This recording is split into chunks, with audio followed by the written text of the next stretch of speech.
نحمده ونصلي ونسلم على رسول الكريم اما بعد فاعوذ بالله من الشيطان الرجيم بسم الله الرحمن الرحيم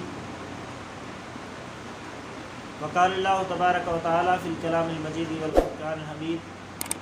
لا تقنطوا من رحمة الله آمنت بالله صدق الله العظيم وصدق رسوله النبي الكريم الأمين إن الله وملائكته يصلون على النبي یا ایھا الذین آمنوا صلوا علیہ وسلموا تسلیما الصلاۃ والسلام علیک یا سیدی یا رسول اللہ وعلی آلک واصحابک یا سیدی یا حبیب اللہ۔ حضرات گرامی، آئیے اللہ کے ایک نیک عاشق کا آج تذکرہ کرتے ہیں۔ ان کا تذکرہ چھیڑنے سے پہلے ایک بات بتا دوں، جو اللہ کے نیک عاشق ہوتے ہیں نا، وہ اپنے آپ کو ظاہر نہیں کرتے، وہ اپنے آپ کو ظاہر نہیں کرتے بلکہ چھپاتے پھرتے ہیں۔ اپنے آپ کو کچھ نہیں سمجھتے لیکن وہ ہوتے سب کچھ ہیں۔ اس میں حضرات گرامی ہمارے لیے سبق یہ ہے کہ عام سے بندے کو، جس کو ہم عام سمجھتے ہیں، کبھی بھی عام کو عام نہ سمجھو، کبھی بھی فقیر کو حقیر نہ سمجھو۔ کیا خبر کہ اس کا تعلق اس کریم رب سے ہمارے سے بھی زیادہ مضبوط ہو، ہمارے سے بھی وہ زیادہ اللہ کا پیارا ہو۔ یہ جو واقعہ بیان کر رہا ہوں، اس واقعے کو حضور داتا علی حجویری رحمۃ اللہ علیہ نے اپنی کتاب کشف الموجود میں بیان کیا، اور اسی واقعے کو بابا فرید نے اپنی کتاب اسرار اولیاء میں درج کیا۔ اسی واقعے کو، اللہ کے نیک عاشق کے اس واقعے کو دو عظیم ہستیوں نے اپنی اپنی کتب میں لکھا ہے کہ اللہ کا ایک نیک عاشق تھا، اللہ کا ایک پیارا تھا۔ جب اس کے وصال کا وقت قریب آیا نا، تو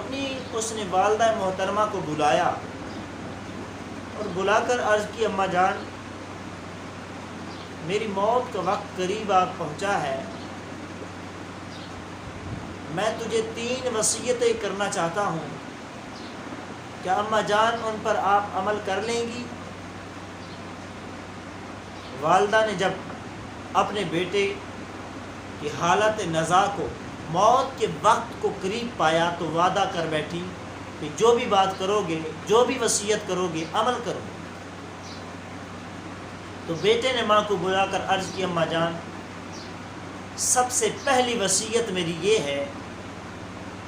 کہ جب میں مر جاؤں، میری روح کفن سے انسری سے پرواز کر جائے،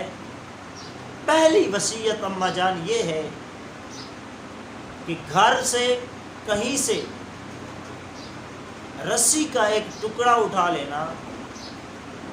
اور میرے گلے میں اسے باندھ دینا اور پورے گھر کے اندر مجھے گھسیٹنا۔ اگر کوئی پوچھے کہ مرے ہوئے بیٹے کی لاش کو یہ عورت کیوں گھسیٹ رہی ہے، تو اس کے جواب میں کہنا کہ یہ ایسا شخص ہے کہ جو ساری زندگی اللہ سے بھاگا رہا، اللہ سے بھاگا رہا، دور رہا، اس کی ملاقات کا طالب نہ ہوا،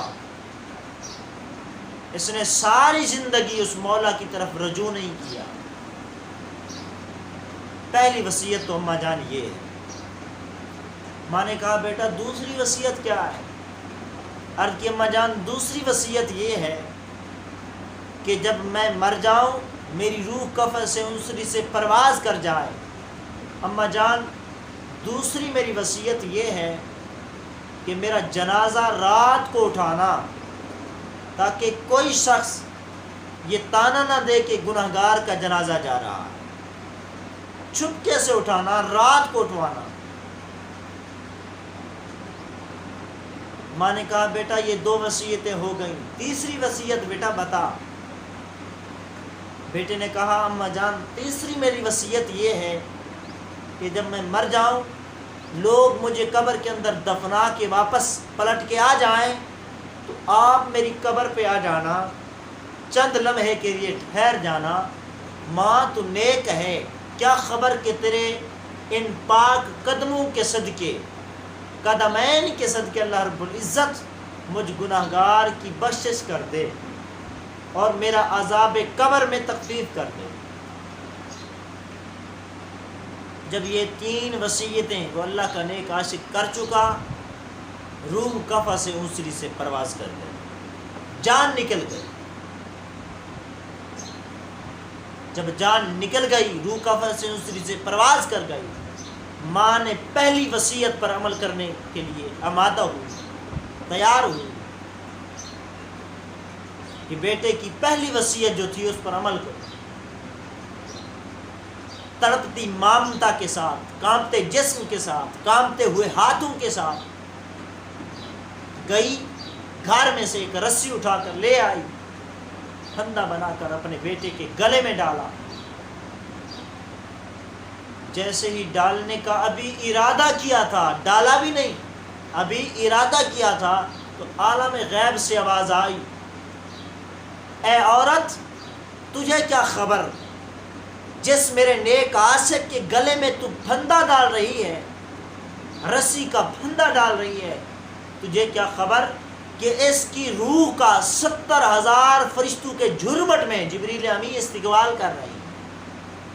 یہ کوئی گناہگار نہیں تھا، یہ کوئی بڑا پاپی نہیں تھا، یہ مجرم نہیں تھا، یہ سیاہکار بدکار نہیں تھا، یہ جو کچھ تجھے کہہ گیا ہے یہ ساری اس کی خشیت الہی تھی۔ یہ میرے خوف کی وجہ سے، میرے صرف ڈر کی وجہ سے، میرے صرف خوف کی وجہ سے جو کچھ کہہ گیا ہے، میری خشیت کو مد نظر رکھتے ہوئے اس نے تجھے وصیتیں کی ہیں۔ یہ کوئی گناہگار تھا نہ سیاہکار تھا۔ تو پتہ یہ چلا کہ کوئی فقیر سامنے آئے، کوئی سادہ شخص سامنے آئے، کوئی میلے کپڑوں کے ساتھ تمہارے سامنے آئے تو اسے کمتر کبھی نہ سمجھو، کمتر کبھی نہ سمجھو، کیوں کہ نحن اقرب الیہ من حبل الورید، اللہ رب العزت ہر شخص کی جو ہے شہرک سے بھی زیادہ قریب رہتا ہے۔ ہمیں پتہ نہیں ہوتا، لیکن کیا خبر کہ اسی فقیر کو اللہ رب العزت ہم سے بھی زیادہ چاہتا ہو، ہم سے بھی زیادہ محبت کرتا ہو۔ تو اللہ رب